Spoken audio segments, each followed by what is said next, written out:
A logo of a red heart with black wings and text appears. CVI on the fly. Learn, observe, vary, explore. Amy Shepard. Hi, everyone. I'm Amy Shepard, Parent Liaison for the Michigan Department of Education Low Incidence Outreach. I'm the creator of the CVI Book Nook and most recently author of the CVI on the Fly Quick Start Guide for Families. I'm the parent of a young man who is legally blind, a community advocate, and a constant collaborator. When I built the CVI Book Nook, I felt strongly that the CVI adapted materials I was creating should be shared with families and that they should also be free and easily adaptable to meet the unique needs of any child. My eagerness to share what I've learned about raising a child with a visual impairment stems from a desire to connect with other families walking a similar path. And then somewhere along the way, I realized that what I would have wanted when I first learned about my son's visual impairment was some easy tips on how I could get started at home. And that is where the idea of the CVI on the Fly Quick Start Guide originated.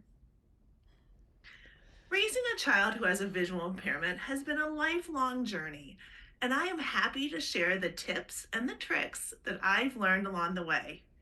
You know your child better than anybody, and home is the perfect place to introduce meaningful learning experiences.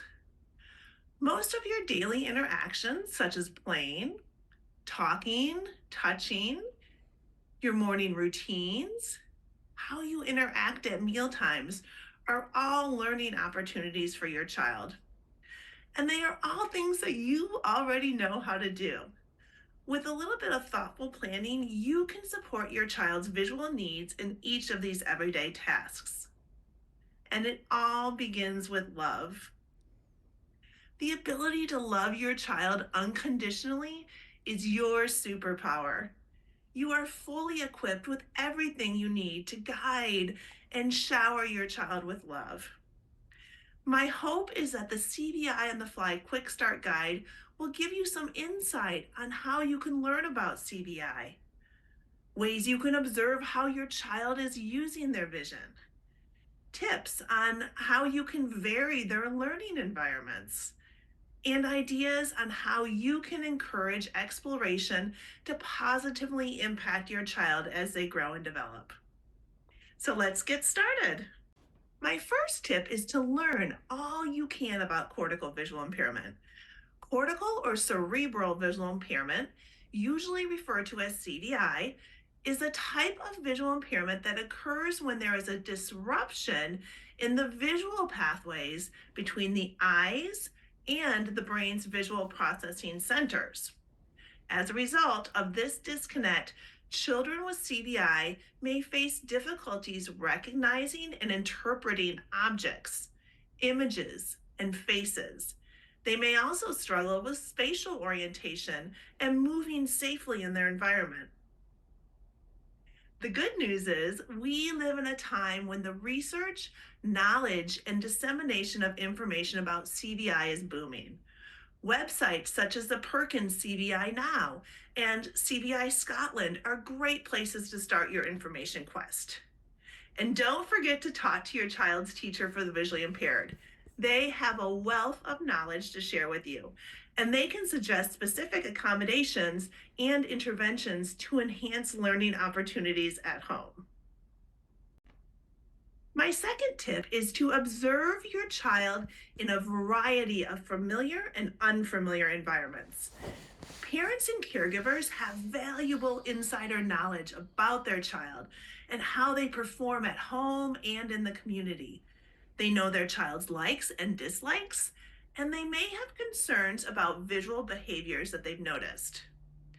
As you observe your child, notice how they use their vision in everyday tasks. For example, do they have favorite toys or favorite play areas at home? Do they explore their environment and look for toys that are around them? Can they find a favorite toy in a bin of toys? or a favorite book on a bookshelf? Do they notice people and objects moving around them?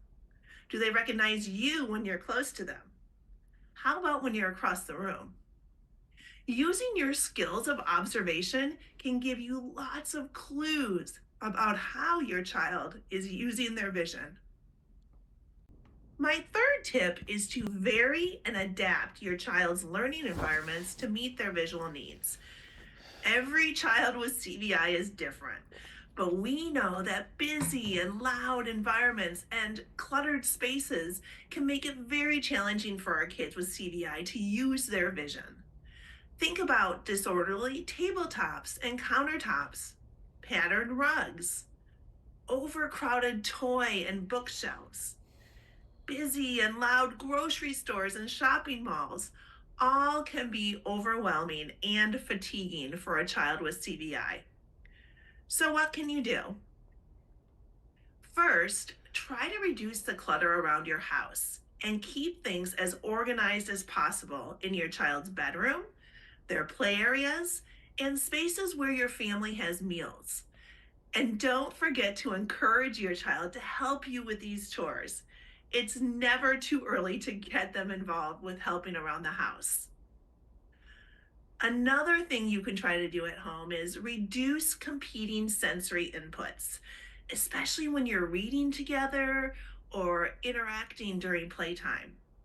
And you can do this by dimming the lights, turning off music and TVs, and limiting conversations with other adults. So, you've likely discovered that taking your child into the community can be more challenging, mainly because the competing sensory inputs from these environments can be overstimulating. So, when you do introduce your child to community spaces such as grocery stores and shopping malls, try to find times when those spaces might be less crowded.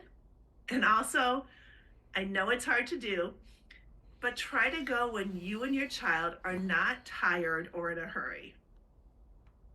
And of course, don't forget to talk to your child's teacher for the visually impaired for specific ideas on adapting your home to meet your child's unique needs. My fourth tip is to always make time to explore, play, sing, and read together. Children learn through active play, and it's important to provide opportunities for them to use and explore all of their senses. Introduce your child to various cause and effect toys that have interesting textures, create sounds, music, and lights. One of the things I always talk about is the importance of being a constant commentator when you're doing tasks around the home. Your verbal descriptions of things will help your child make important conceptual connections about the world around them. Describe the sounds they're hearing all around them, the things that they're touching, and what is that smell? And you can add these sensory experiences to the daily routines that you're already doing with your child. Sing a song during bath time, make up silly rhymes as they get dressed, use funny voices when you snuggle up to read a book. Add movement and dance to your songs and rhymes. Most importantly, don't be afraid to be silly. Being silly can ignite the imagination and inspire curiosity. So I think this is a great place to wrap things up. I hope this video has sparked your curiosity and that you take the time to visit the CVI Book Nook at cvibooks.com to download your free copy of the CVI On the Fly Quick Start Guide for Families. Please feel free to reach out to me at contact@cvibooks.com as you begin your journey. And remember, raising a child with CVI begins and ends with love.